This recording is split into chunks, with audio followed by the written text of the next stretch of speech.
BTV, ఇది మీ TV అన్నారు. అది మాటలకే పరిమితం అయింది. ఈ ఇల్లు వచ్చేదాకా ఓట్లు అడగమన్నారు, మనుషులే లేకుండా పారిపోయినారు. అదేమనంటే హామీలు ఇచ్చాము, మా హామీలు మేము నెరవేర్చుకున్నామన్నారు, ఏమీ ఇవ్వలేదు, పారిపోయినారు. ఈరోజు టిట్కా హౌసెస్ ఇప్పుడు వెళ్ళి చూద్దాం, దాంట్లో ఎలా ఉన్నారు చూద్దరు. కానీ అసాంఘిక కార్యక్రమాలన్నీ జరుగుతున్నాయి. అరే ఒక మనిషికి ఇల్లు అనేది చాలా చాలా కళ. ఆ కళని కళగానే మిగిలిచ్చారు. ఆ ప్రభుత్వం ఇచ్చారని చెప్పి ఇల్లులు ఇస్తే ఆ ప్రభుత్వానికి పేరు పోతుందనా? ఇచ్చిన ఇల్లులు ఇవ్వాలయా బాబు, ఇమీడియట్గా ఇల్లులు ఇవ్వాలి. నేను ఇల్లుల మ్యాటర్ తప్ప ఇంకేం మాట్లాడను. ఎందుకనంటే ఒక రెంట్ కట్టుకోవటం ఎంత బాధో నేను పదే సార్లు చెప్తున్నా. బాధ నాకు తెలుసు, నేను అనుభవించి వచ్చాను. ఒక నెల కడుపు కట్టుకుంటే ఒక నెలలో ఎన్ని కోరికలు చంపుకుంటే రెంట్లు కడతాం అనేది నాకు తెలుసు. సో అలాంటిది శాంక్షన్ చేసిన తర్వాత కూడా ఇల్లులు ఇవ్వకపోవటం అనేది చాలా దరిద్రం. ఇమీడియట్లీగా ఇల్లు శాంక్షన్ చేయాలా. ఈ విషయంలో జగన్మోహన్ రెడ్డి గారు సమాధానం ఇస్తారా? వాళ్ళ నాయకులు ఇస్తారా? ప్రభుత్వం ఇస్తుందా? ఇమీడియట్లీగా స్పందించాల్సిందిగా కోరుకుంటున్నాను. లోపల జరిగే ఒక్కొక్క విషయాల్ని మీకు చెప్తే చాలా బాధేస్తుంది. నేను పైకి వెళ్ళి చూసా, వాటర్ అసలు ఇల్లులు కట్టారు. ఆ ఇచ్చిన వాళ్ళకి పోనీ ఒక 20% ఏదో మమ అనిపించిన ఇల్లులకి నీళ్ళు లేవు. ఆ నీళ్ళు అసలు ఏంటి? నీళ్ళు లేకపోతే ఎలా బతుకుతారు? మనసులోంచి ఆలోచిస్తే ఈ పనులు మీరు చేయరు.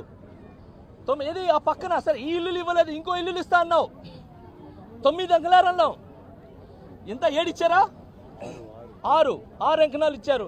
పోనీ అయ్యైనా బాగున్నాయా? అవి కూడా లేవు. వాటర్ వచ్చిందనుకో, వర్షాలు గట్టిగా పడితే వాటర్ ఫుల్ మునిగిపోతాయి ఇల్లులు. అలాంటిది ఎలా బతకాలనుకుంటున్నారు ప్రజలు? ఇమీడియట్లీగా మీరు ముందుకు రావాలి, శాంక్షన్ చేయాలి. ఏదైనా మాట్లాడితే ఇవ్వమని చెప్పి మా అనిల్ అని ఉంటాడు, వచ్చి ఉగాదికి ఇస్తాను, సంక్రాంతికి ఇస్తాను, బర్త్డే పార్టీలకి ఇస్తానని చెప్పి పత్తా లేకుండా పోయినాడు ఆ వ్యక్తి. ఆయన ఇంకా పవన్ కళ్యాణ్ గారి గురించి మాట్లాడుతున్నారు. నేను ఒక మాట చెప్తాను, ఈ రంగులు వేసుకున్నారు చూసారా, రంగులు రాష్ట్రంలో మొత్తం ఎంత 14 లక్షల ఇల్లు. సో ఆ 14 లక్షల ఇల్లు రంగులు కొట్టున్నారు చూసారా. ఆ రంగులు కొట్టే డబ్బులను తీసుకుని వచ్చి పేదలకు ఇచ్చుంటే పేదల బతుకులు బాగుండేవి. ఆ పేర్ల నాన్నగారు చెప్తున్నా, పవన్ కళ్యాణ్ గారు జోలికి వస్తే మీకు పీర్ల పండగే గుర్తుపెట్టుకోండి. తెలుసుగా పీర్ల పండుగ ఎలా ఉంటుందో? మళ్ళీ చెప్తున్నా, పవన్ కళ్యాణ్ జోలికి ఎవడని వస్తే ఖబర్దార్. జానీ మాస్టర్ ఉన్నాడు ఆయన వెనకాల, షేక్ జానీ బాషా ఉన్నాడు. ఏదున్నా రాజకీయంగా కొట్లాడండి, వ్యక్తిగతంగా కొట్లాడటం ఏంటండి మీరు? మాటలు మాకు రావా? మాటలు మేము మాట్లాడలేమా? కానీ మా కళ్యాణ్ గారు చెప్పింది ఏది? ఎవరిని తిట్టొద్దు, ఎవరిని విమర్శించొద్దు, నిజం ఏముందో అదే మాట్లాడన్నారు. అందుకే మేము కాముగున్నాం. వైసీపీదే కదండి, అది చూడండి ఎలా ఉందో, ఒక స్వర్గంలాగా కట్టుకుంటున్నారు. ఆ కట్టే డబ్బులు దీనికి వస్తే పేదలు బతుకుతారు కదండి. మీ భవనాల్లో మాత్రం అమ్మ కలకల ఆడాలి, పేదలు మాత్రం విలవిలలు ఆడాలి. మాట్లాడితే సరే ఒకటే అండి, మనస్ఫూర్తిగా చెప్తున్నాను, నేను ఎవరిని తిట్టడానికో పదవులు ఆశించో నేను రాలా.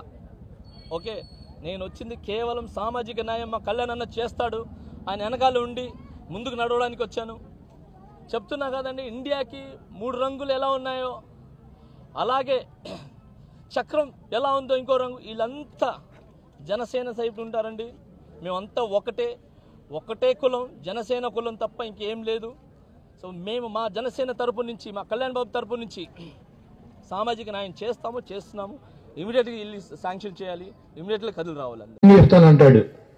రాజశేఖర రెడ్డి గారు బతుకున్నప్పుడు పేరు పెట్టాడు 2009లో మీకు గుర్తుందా? ఆల్ ఫ్రీ బాబు అని గుర్తుందా? రాజశేఖర రెడ్డి గారు చెప్పాడు ఆల్ ఫ్రీ బాబు వచ్చాడని. ఎన్నికలు అప్పుడు చెప్పాడు అన్ని ఫ్రీ అని. ఆల్ ఫ్రీ బాబు వచ్చాడు, ఆల్ ఫ్రీ బాబు వచ్చాడని చెప్పి. కాబట్టి ఇటువంటి దొంగల్ని, నక్కజిత్తులని ఒక్కరినే ఓడించలేక ఒక పక్కన దత్తపుత్రుని పెట్టుకున్నాడు, ఒక పక్కన ఉత్తపుత్రుని పెట్టుకున్నాడు, ముందు పక్కన బీజేపీ వదినమ్మని పెట్టుకున్నాడు, వెనకాల కాంగ్రెస్ చెల్లెమ్మని పెట్టుకున్నాడు.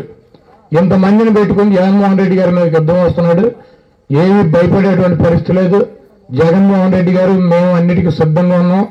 తప్పకుండా ఎంతమందితో కలిసి వచ్చిన 1000 గజాల 1000 అడుగులు గొయ్యి తీసి వాళ్ళందరినీ కూడా ఆ గోతులో పాతి పెడతాకి రాష్ట్ర ప్రజలు సిద్ధంగా ఉన్నారు. 100 రోజుల్లో